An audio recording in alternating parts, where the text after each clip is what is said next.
I got so much more.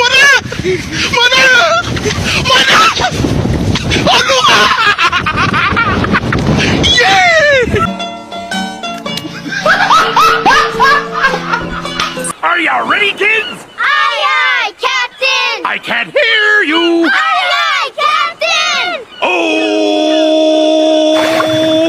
Fucking design on right now. Break it down, bring it back, make it clap. I got 3 old thoughts, new guap, wear that thing. Bitches on my line, and you know Assalamualaikum, Shalom, Om Swastiastu, Namo Buddhaya, Salam Kebajikan.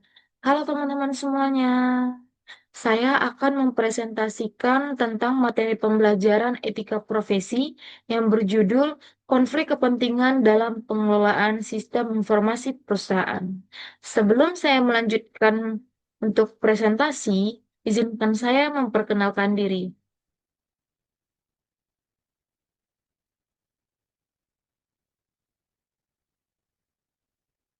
Tak kenal maka tak sayang, dengan saya Teresia Angelina, dengan NIM 23020233 dari Prodi Komputerisasi Akuntansi, STEMIK Dharmakala Riau. Konflik kepentingan dalam pengelolaan sistem informasi perusahaan. Nah, teman-teman udah pada tahu apa itu konflik? Yuk dengar penjelasan saya. Apa itu konflik? Konflik kepentingan terjadi ketika seseorang dalam posisi profesional memiliki kepentingan pribadi yang dapat mempengaruhi keputusan profesionalnya. Dalam konteks sistem informasi, hal ini bisa melibatkan akses, penggunaan, atau manipulasi data untuk keuntungan pribadi atau pihak tertentu. Nah, teman-teman, selanjutnya saya akan menjelaskan mengapa penyelesaian konflik itu penting. Nah, adapun dampak dari konflik kepentingan tersebut, yang pertama itu ada dampak terhadap perusahaan, yaitu adanya kerugian finansial akibat manipulasi data. Kemudian, hilangnya kepercayaan stakeholder dan pelanggan. Kemudian yang ketiga, ada gangguan operasional sistem informasi. Nah, selanjutnya itu ada dampak terhadap profesional ataupun individu, yang dimana ada sanksi etik dan hukum, kemudian ada pemutusan hubungan kerja, yang ketiga ada reputasi profesional yang rusak. Bentuk-bentuk konflik kepentingan, yang pertama ada manipulasi data, yaitu mengubah atau menghapus data untuk menutupi kesalahan atau memperoleh keuntungan. Kemudian yang kedua ada penyalahgunaan akses informasi, yang dimana menggunakan hak akses untuk tujuan pribadi atau menjual data ke pihak luar. Nah, yang ketiga itu ada pengadaan sistem atau software yang tidak transparan, yaitu memilih vendor karena hubungan pribadi bukan karena kualitas. Selanjutnya yang keempat itu ada pemanfaatan sumber daya perusahaan untuk kepentingan pribadi, yang dimana menggunakan server, jaringan, atau lisensi software untuk proyek di luar perusahaan. Kemudian selanjutnya itu ada tanda-tanda konflik kepentingan dalam pengelolaan sistem informasi perusahaan. Yang pertama itu ada perilaku karyawan.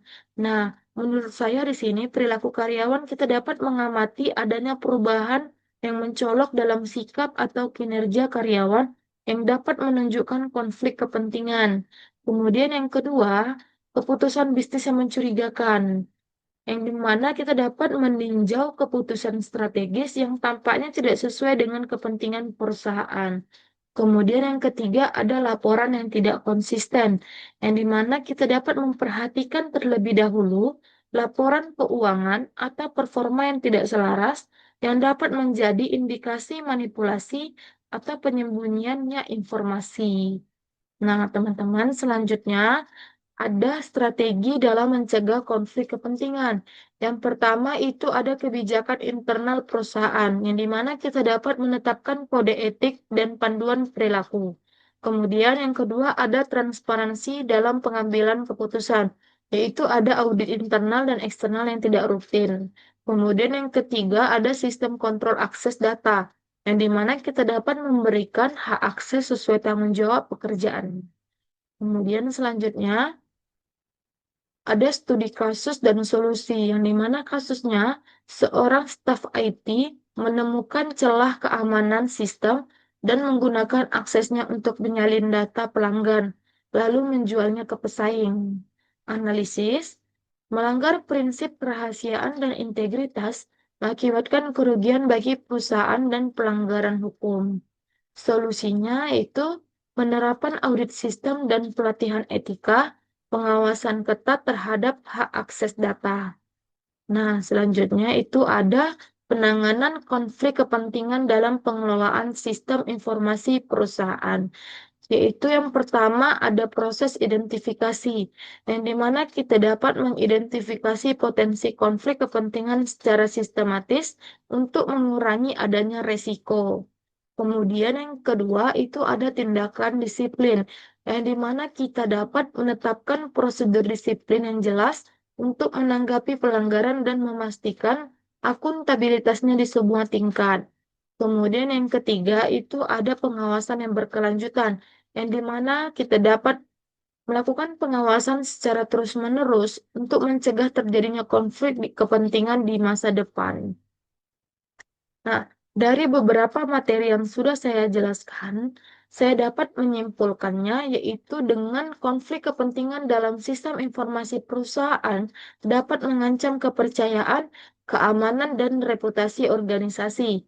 Penting bagi setiap profesional untuk memegang teguh etika profesi seperti integritas dan tanggung jawab. Pencegahan konflik kepentingan harus dilakukan dengan kebijakan yang jelas, transparansi, dan pengawasan yang berkelanjutan.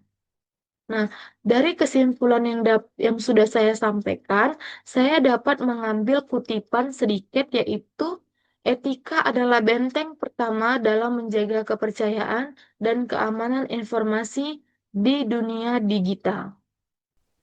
Dan sekian dari hasil presentasi saya. Apabila ada kesalahan kata, mohon maaf. Terima kasih. Bye-bye teman-teman.